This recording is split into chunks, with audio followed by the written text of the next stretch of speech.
Last night I watched the brand new Netflix original movie, The Mother, starring Jennifer Lopez, and I had mixed opinions.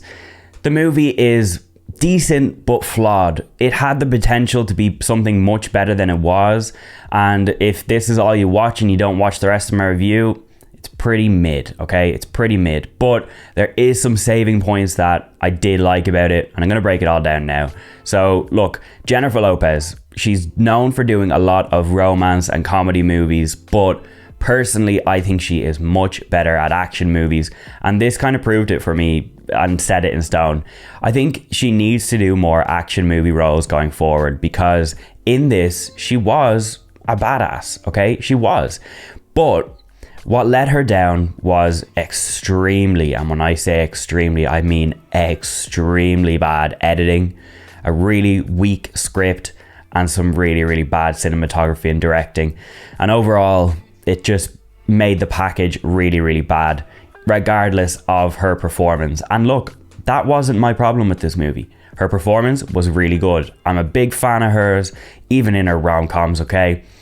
I'll say it. I like them. She's cool. She's a great singer. She's a good actress. Let's just say it. We all have seen her in something before, and she's not the worst. Hustlers in 2018, I think it was. Insanely good acting performance from her. And here was no different, okay? She was good in this, and it's really annoying because take her out of this and put her into a different action movie, and I think she would be flying. She'd be fantastic. But this movie just held her back a little bit, and it's not great, to be honest. But it is a little bit entertaining, so if you do watch it, you will probably be entertained, but you'll also probably be like, this is pretty shitty. Right, to give you a whole summary of this story, Jennifer Lopez is an ex-assassin. She has gone out of retirement because 12 years before the movie takes place, she was pregnant with her child, and it was taken off her at birth as the FBI struck a deal with her that they would put her into witness protection because she is being hunted by two really dangerous men. And yeah, to be honest, these two men are the villains throughout the movie, and they're not great. Gael Garcia Bernal is in Werewolf by Night, Marvel, big fan of him in that, but he was okay in this. And Joseph Fiennes is the other villain, Adrian. He's kind of the main villain, to be honest. I wasn't really a fan of him, to be honest. Anyways, her daughter gets taken off her. 12 years pass, and her daughter turns out to be a girl called Zoe. So that is the name that her family have given her. And look, she ends up being kidnapped by Adrian and Hector, who are working together. They're the two bad guys.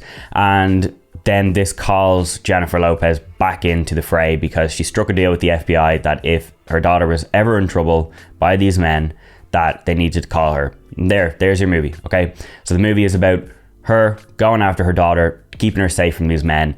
The first half of the movie was super chaotic, really, really, really chaotic. The second half was a little bit more intimate and slowed down a lot, and I kind of preferred it that way. The back half really is Jennifer Lopez and her daughter connecting for the first time in 12 years. The daughter has never seen her before, and now finally she has. Jennifer Lopez is stone cold. She doesn't really have much love in her emotional aspects to her daughter, but she shows love in other ways that she knows how, which is protecting her daughter and training her daughter to protect herself. I liked this aspect. I thought it was pretty cool. They were out in Alaska, they were hunting, they were kind of learning how to survive. JLo was training her how to kind of protect herself, and it was cool. But the first half was not as good, and there is one moment in this movie, and I genuinely think it is some of the worst editing. Actually, no, it's not some of. It is the worst editing I have ever seen in a movie in my life. I'm going to play you the clip right now, okay? This clip is 25 seconds long, and in it, there is 36 cuts. Yes, 36 cuts in a fucking 25-second clip. It is insane. I'm going to play it now. Watch along. I'll do a little cut counter with it as well, but just try and focus on what's going on, and it's really hard to because everything is just like cut.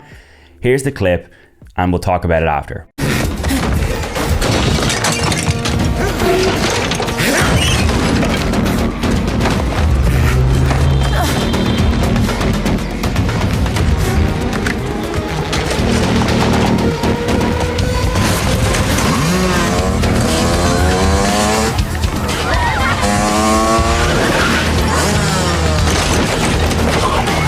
So there you go. Absolutely terrible in my opinion. I didn't like it. I thought it was very jarring. I was sitting there and I was like, whoa, I'm losing my attention here because I can't actually keep up with what's going on.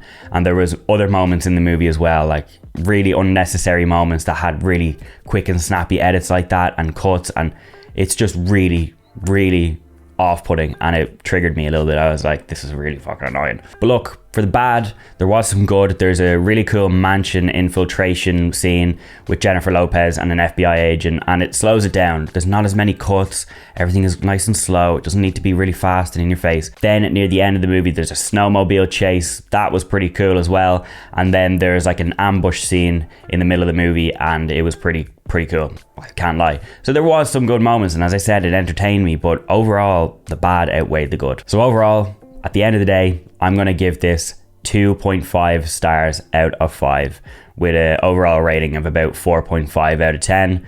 I think it's deserving of this because it is pretty mid. Jennifer Lopez, as I said, if you take her out of this and put her in a different movie, I'd say she would absolutely thrive, and it's not a reflection of her. This is a reflection of a very standard and generic Netflix formula movie that is bogged down by the worst editing I've ever seen in my life. I cannot overstate that, seriously.